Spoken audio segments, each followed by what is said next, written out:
How do you avoid getting triggered? Right? Listen, as we talk about this little scenario about in everything that we do, it seems like people are getting offended, they're getting upset, they're getting all kinds of this, all kinds of that all the time.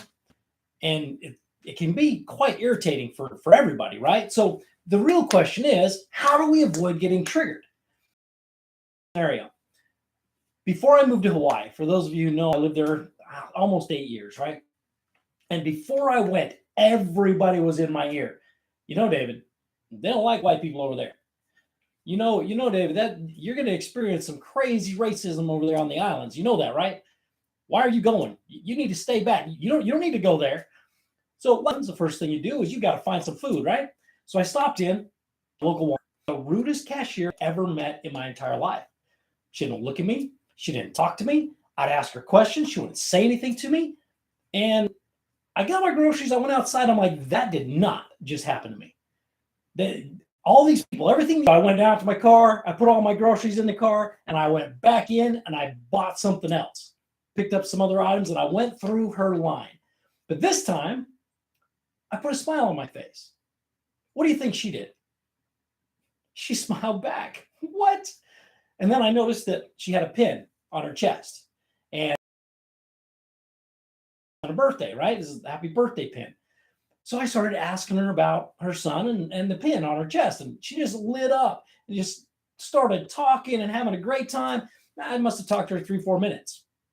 Crazy, right? It was my perception. I went in with a preconceived conception of what was going to happen in that situation. I projected my own feelings onto her. It had nothing to do with her. It was 100% on me. 100% on me. How can we avoid getting triggered? Step number 1 is stop listening to ignorant people. Stop listening to people. Do your own research, right? Do your own research. Stop listening to people who don't have a clue what they're talking about. That's step number 1. All right. Number 2, also on the islands. Now, I have a specific belief of certain, and a lot of folks on the islands believe completely different, like polar opposite of what I believe. And it was interesting because when I first joined a speaking club, this lady would get up and she'd give a presentation, and I would get offended.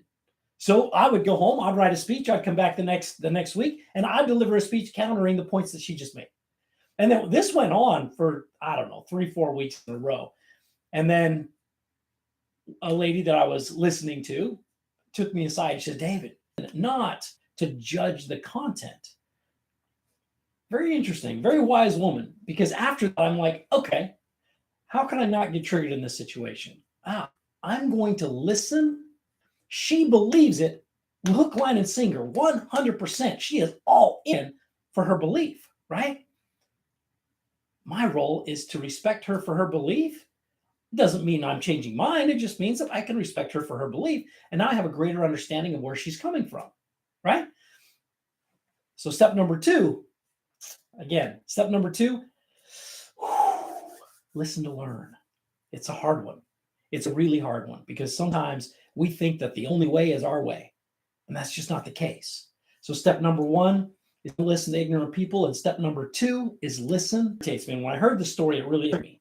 Like, and here we are talking about how not to get triggered, but this story triggered me in a big way because my daughter was driving her car and she's trying to get on the freeway. There's a lot of construction going on, and there's one lane that she can get into, right? So there's only one option. She either pulls on the freeway in front of a car that's coming on pretty fast, or run into the side barriers, the concrete barriers.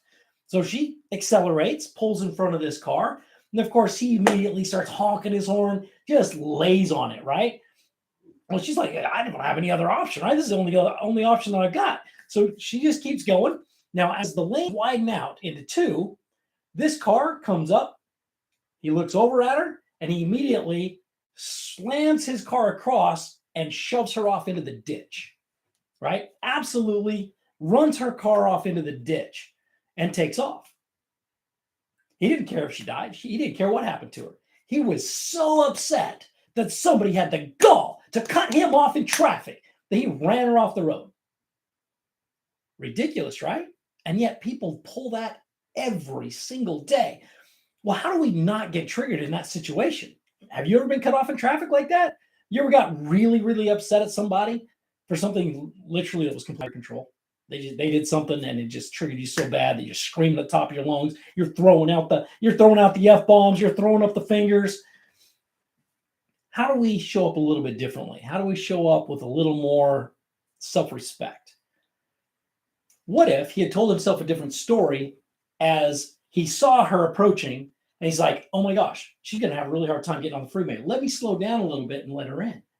She must really, there's nowhere else for her to go. All he had to do was see that all he had to do was assume the least amount of harm possible. That she meant the least amount of harm possible. And now in his mind, now what are the emotions that are generated? When he tells himself that different story, what emotions are now generated? He might be a little mildly irritated, but he's not so upset that he's going to run her off the road and try to kill her, right? Big, big difference. And yet, how many times, even in our relationships, do we allow ourselves to get triggered over something very simple, right? Something small, but we told ourselves a bad story.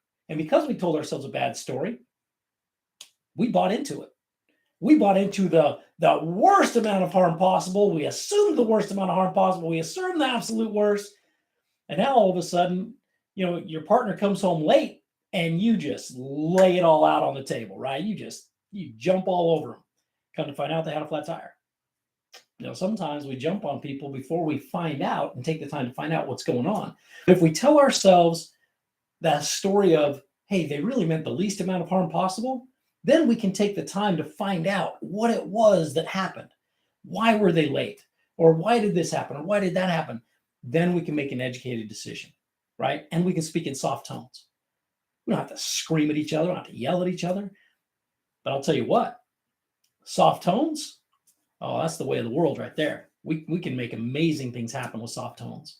Just that understanding, that honor, that respect, that love, that courtesy, that's what comes from telling ourselves a better story. So how do we avoid getting triggered? One, don't listen to ignorant people, right? Just turn them off, which sometimes that can be your news agencies.